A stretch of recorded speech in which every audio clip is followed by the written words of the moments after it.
How much time do you spend listening to music that you aren't already familiar with? I am Tavish Carduff. It is Ignorance Week at Our Raw Material, so let's talk about the pillar of ignorance from a musical perspective. Ignorance is the place where we gather the most energetic debris in our body. It's the first of the physical pillars. It will be followed by conflict and then wholeness. So when we become aware of how ignorant we are to the experience of everyone else in the world in relation to what we know about ourselves, then we start to grasp the vastness of the different individuated people and ideas that we get from our mentors, then the connection that we get from actual music. And Food Week, the food pillar, helps us really see where our mental structure comes from. From those 3 points, we get our physical matter. And that, when I say physical matter here, I mean the amount of energy that gets stuck within us that hasn't found its way out through an emotional outlet, through a creative outlet, through a physical outlet. These are the things that we kind of stuff in our body and hold on to. And just as an example, my 6th grade year, 1980, 12 years old, I had so many different things happen to me in that year that were just personally jarring that I don't think I responded emotionally to any of them, and I kind of shut down for a while. Instead, I developed a knee injury. And it took me until I was well into adulthood till I re-injured that knee to go back and start to really pull apart, look at, connect the dots, and heal the 12-year-old Tavish's wounds. And, I was out to lunch with my best friend from childhood today and pointing out the bruise in the middle of my kneecap that seems to be a permanent reminder of just how that knee has absorbed physically so many of my wounds, my emotional wounds, or actually physical wounds, that has taken the brunt of the hit in my body. But I think we all have a piece of ourselves physically that gets compromised when we get stressed or overwhelmed. No matter what physical ailment your body type or your personality type pulls in, there will be something. There will be some way that we physically pull in the things that we don't deal with. And I love the pillar ignorance because it always keeps me looking for deeper and more reasons for the things that don't make sense to me. Because if I were to stop at every single thing that doesn't make sense to me, I would spend my day really angry. I would be bothered at a fairness level, at a, just the entire playing field that everyone's looking at is so. If you just take a look at what you have and what every other person has and how we're not even set up the same way in any way, other than, what we actually came in with, our body, our breath, the ability to align our body and the tools, honestly, to help take care of this body with water and breath, and how we feed it emotionally, spiritually, mentally, and physically. So the ignorance pillar is really an uncovering of how vast the area or the space is of the things that we don't know. And as soon as you begin connecting the dots on the things in your life and why certain patterns repeat, or why, you continue to have the same joyful experiences or the same negative experiences or the same illness or the same injury, something in the universe is asking us to check in, look at that thing, and maybe reevaluate something within ourselves so that we can acknowledge it and rework it, and then maybe go on to a different area. Because it's not like we get to be clear channels in a physical body. This body's made of matter, and everything around us is made of matter.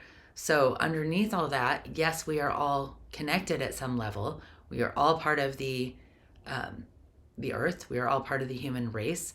We are all part of a collective in many, many ways. And, our brain, our ego, our self keeps us in this state of separateness that has us not remembering, and in fact, in a profound state of forgetting that we are all connected. And when we start to look from a connected space, when we start to see what we have in common with a situation or what is good about a situation, instead of our go-to, which is what's wrong here, what's the problem, that is how we are born and bred. That is how we are raised, to look at where the problem is. And if you aren't being taught to do that, somewhere, someone is controlling you. So we're either operating in a state of trying to get out from under someone else's control, trying to gain control for ourselves. And what we don't ever know is that is all available right within us. The ability to heal the things that create bigger disease, bigger problems, are right at our fingertips. So if we can get a handle on ourselves and acknowledging and accepting the things that not only bring us joy, but the things that bother us, and being able to say them without feeling attached to the outcome or attached to how someone else takes it and responds with it. If we can just get it out of ourselves, if we can just clear our own body of the feeling, then we'll either keep encountering the feeling and have to come up against something that has us challenging ourselves, or we will get to move on from it and not hold these things that build up as energetic debris and come out as something we didn't even know was there. The ignorance pillar also gives us an opportunity to check in on what's been left out of our own assessments, of our equations, the way that we see things. We line up all of our points, and this lets us go into the background and see, what did we miss? What are we not taking into consideration? And I know it is human condition to weigh a whole bunch of good things that we've done against a whole bunch of negative or bad things that someone else has done. And when we do that, we're creating harm, number one. We're creating a situation that isn't ever going to be balanced and isn't true and isn't helpful. So looking outside of what we emotionally respond to, looking from a spiritual standpoint, taking our what we actually know, the things that we know, and challenging our beliefs, flesh them out. Make sure that we continue to believe the things that we believe, and make sure that we're just not holding on to stagnant beliefs, but creating an active belief system. Like, we are constantly challenging what we believe to see if it still fits. And I believe that the pillar of ignorance gives us the opportunity to feel really confident about what we believe, because we're willing to take in another opinion and see if it fits what we know. We're willing to listen to how someone else sees something, acknowledge how they see it, actually be able to look at it from their perspective, still not agree with them, but accept that that's how they see it. The question for ignorance is always, to take a moment and think about everything in the entire world that there is to know, and ask yourself, what percentage of everything do you think that you know? And everyone's amazed by how small that number is. And the longer you ponder the question, the smaller that number gets, because you realize how much there really is in the world.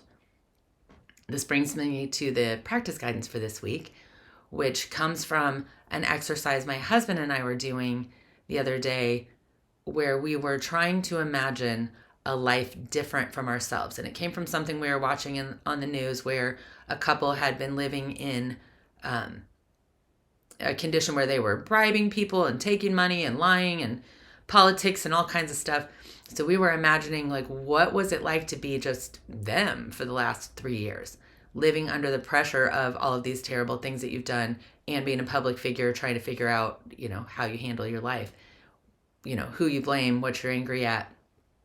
So we started with that, but then imagining things like, okay, well, what if you were a drug addict and you're up in the morning trying to figure out how you're going to get the money you need to get the drugs that you need so that you're not sick. And what that sort of perspective on the day looks like. What if you had 9 kids and you're trying to figure out how to get them all out the door? What does that look like every single day? You're the president of a huge company and you can waltz in whenever you want, but the weight of everybody else's livelihood is on your shoulders.